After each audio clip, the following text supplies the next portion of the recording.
Manchester, بارش اور میں۔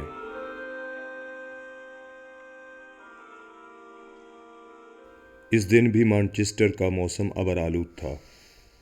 صبح سے ہلکی ہلکی پھوار پڑ رہی تھی۔ یونیورسٹی کے کیفیٹیریا میں بیٹھے تو شیشے کی دیوار کے اس پار ایکسفورڈ اسٹریٹ نظر آتی تھی۔ ان دنوں میں مانچسٹر یونیورسٹی میں انگریزی ادبیات میں ایم اے کر رہا تھا اور اکثر اس کیفیٹیریا میں چائے پینے آتا تھا۔ چائے تو ایک بہانہ تھی، یہاں بیٹھ کر شیشے کی دیوار کے اس پار بارش میں بھیگی ایکسفورڈ اسٹریٹ میں رنگ برنگی چھتریوں کو دیکھنے کا اپنا ہی مزہ تھا۔ اس روز ہماری کلاس 4 بجے ختم ہوئی تھی اور میں ہاسٹل کے بجائے یونیورسٹی کے کیفیٹیریا میں آ گیا تھا۔ انسان جب بہت اکیلا ہو تو اکیلا نہیں رہتا، یادوں کے جلتے بجھتے منظر اس کے ہمراہ ہوتے ہیں۔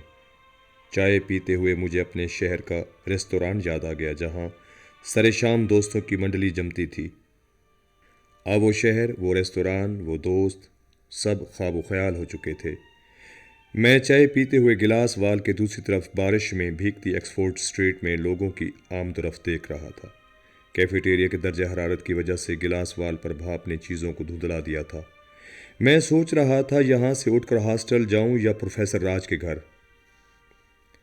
ابھی فیصلہ نہیں کر پایا تھا کہ اچانک دیکھا کافی اور چپس لے کر وہ پاس کی ایک میز پر آ کر بیٹھ گئی۔ کاروبار زندگی میں کبھی کبھار یوں اچانک ہمارا آمنا سامنا کسی ایسے شخص سے ہو جاتا ہے کہ یوں لگتا ہے اس سے شناسائی بہت پرانی ہے۔ ایسا کیوں ہوتا ہے؟ اس نے اپنا رین کوٹ اتار کر کرسی کی پشت پر ڈالا اور کافی پینے لگی۔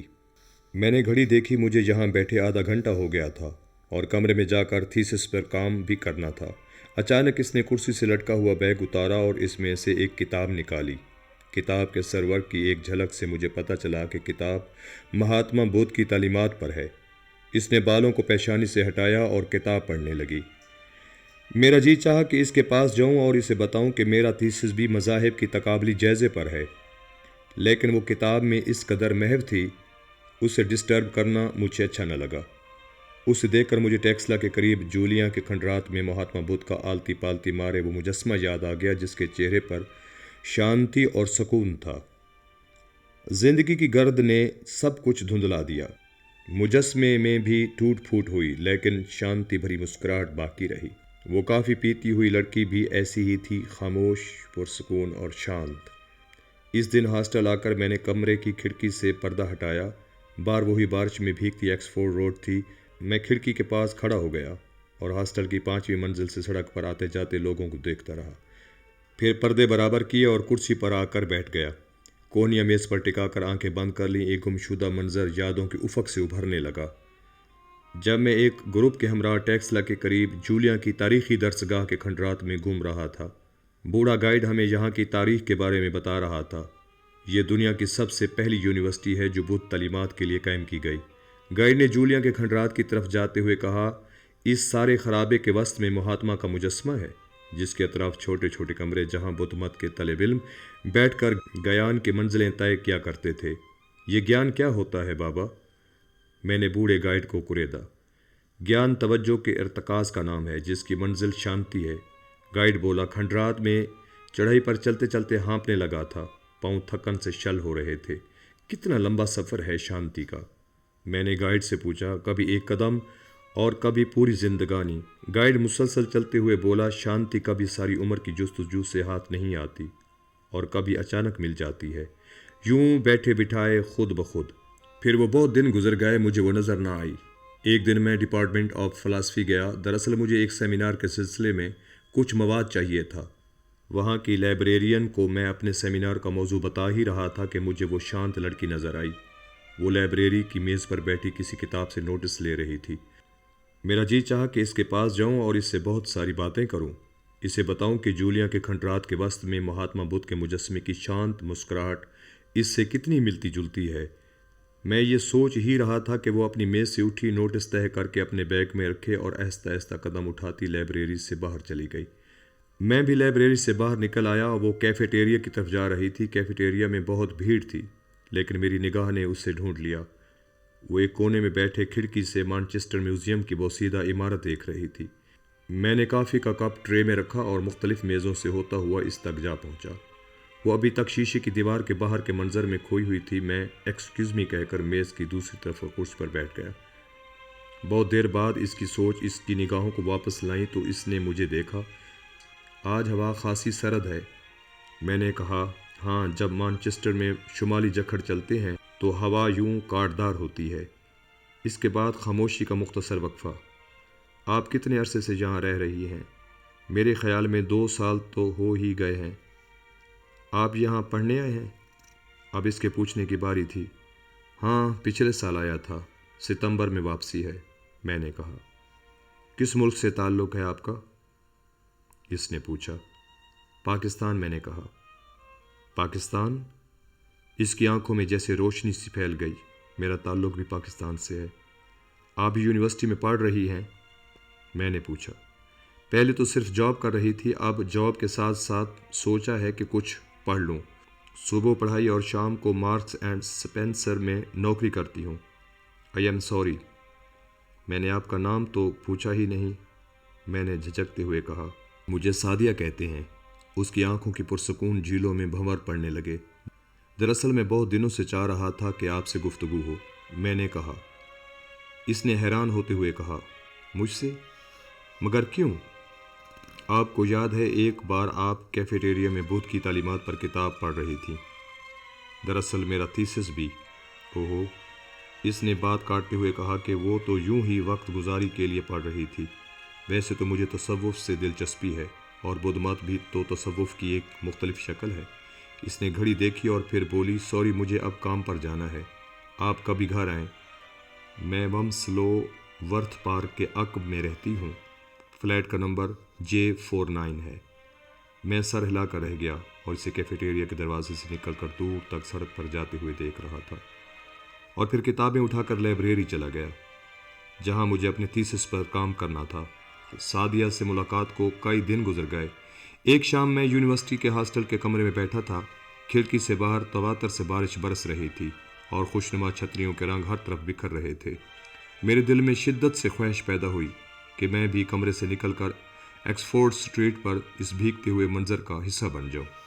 میں ہاسٹل کے کمرے سے نکل کر بارش کی فوار میں بھیگنے کے لیے آکسفورڈ اسٹریٹ پر آ گیا۔ مانچسٹر کی بارشیں اب میری زندگی کا حصہ بن چکی تھیں۔ مانچسٹر کی آکسفورڈ اسٹریٹ پر بے مقصد گھومتے ہوئے اچانک مجھے سعدیہ کا خیال آیا۔ اس کا دیا ہوا پتہ میرے پاس تھا۔ یہ اتوار کا دن تھا۔ وٹورتھ پارک میں اکا دکا لوگ چوبی بنچوں پر لیٹے ہوئے تھے۔ ومسلو روڈ پر چلتے ہوئے میں دعا کر رہا تھا کہ سعدیہ گھر پر مل جائے۔ میں نے گھنٹی بجائی، ایک عورت نے دروازہ کھولا۔ سعدیہ کا پوچھنے پر اس نے ایک کمرے کی طرف اشارہ کیا۔ میں سمجھ گیا کہ اس نے بڑھیا سے ایک کمرہ کرائے پر لے رکھا ہے۔ میں نے دستک دی، کم ان، اندر سے آواز آئی۔ میں دروازہ کھول کر اندر داخل ہوا تو سعدیہ ٹیبل لیمپ کی روشنی میں کوئی کتاب پڑھ رہی تھی۔ مجھے دیکھ کر اس کی آنکھوں میں حیرت کی ایک لہر جاگی۔ پھر اس نے کمرے کی بے ترتیبی کو دیکھ، معاف کیجیے، دراصل ہر اتوار کمرے کی صفائی کرتی ہوں۔ آج ذرا دیر ہو گئی۔ میں ایک کرسی پر بیٹھ گیا۔ کچھ دیر کی خاموشی کے بعد اس نے اپنی نظریں اٹھا کر مجھے دیکھا اور مجھے یوں لگا جیسے لیک ڈسٹرکٹس کے پانیوں میں شفق اتر آئی ہو۔ اس کی آنکھوں میں سرخی نمایاں تھی۔ میں نے کہا، شاید آپ رات سو نہیں سکیں۔ ہاں، اس کی آنکھیں امڑ آئیں۔ اس نے ہاتھوں سے چہرے کو ڈھانپتے ہوئے کہا، دراصل آج میرے پاپا کی برسی ہے۔ جیسے گلگت کی سڑک پر سفر کرتے ہوئے اچانک بھاری گلیشیئر راستے کو بند کر دے، مجھے یوں لگا بولنے کی حس ختم ہو گئی ہے۔ گہری خاموشی نے کمرے کی فضا کو اپنی لپیٹ میں لے لیا۔ ہم دونوں نظریں جھکائے نہ جانے کب تک گم سم بیٹھے رہے۔ بہت دیر بعد اس نے آنکھیں اٹھا کر مجھے دیکھا اور بولی، آئی ایم ساری، دراصل پاپا کو مجھ سے بہت پیار تھا۔ انہیں بچھڑے ہوئے ایک عرصہ ہو گیا، لیکن کبھی کبھی ان کی کمی شدت سے محسوس ہوتی ہے۔ وہ آہستہ آہستہ بول رہی تھی اور اس کی آنکھوں کی تہ و بالا جھیلیں پھر سے پرسکون ہو رہی تھیں۔ چائے پئیں گے یا کافی؟ وہ بولی۔ چائے پلیز۔ میں نے صورتحال کی گمبھیرتا کو کم کرنے کے لیے ہاں کر دی۔ اس نے الیکٹرک کیٹل میں پانی ابالا اور 2 کپ چائے بنا کر میز پر رکھ دی۔ میں نے کتابوں کے ریک کو دیکھتے ہوئے کہا، لگتا ہے آپ کو پڑھنے کا بہت شوق ہے۔ ہاں بس، اس نے مسکراتے ہوئے کہا، پاکستان میں بارشیں اچھی لگتی ہیں لیکن یہاں مانچسٹر میں تو مسلسل بارشوں سے تنگ آ گئے ہیں۔ آپ پڑھائی مکمل کر کے واپس وطن جائیں گی؟ پتہ نہیں۔ وہ پھر مہاتما بن گئیں، جولیاں کے کھنڈرات کے وسط میں آلتی پالتی مارے، اور مجھے یوں لگا میں اس کے سامنے 2 زانو بیٹھ کر بخشو بن گیا ہوں۔ پھر اکثر چھٹی کے دن شام پڑتے ہی میرے قدم خود بخود اس کے گھر کی طرف اٹھنا شروع ہو جاتے۔ ایک شام ایرنڈل سینٹر گیا، یہ مانچسٹر کا سب سے بڑا شاپنگ سینٹر تھا۔ میں نے سوچا مارکس اور سپینسر میں سادیہ سے ملتا چلوں۔ اندر جا کے ہر طرف دیکھا، وہ کہیں نہ تھی۔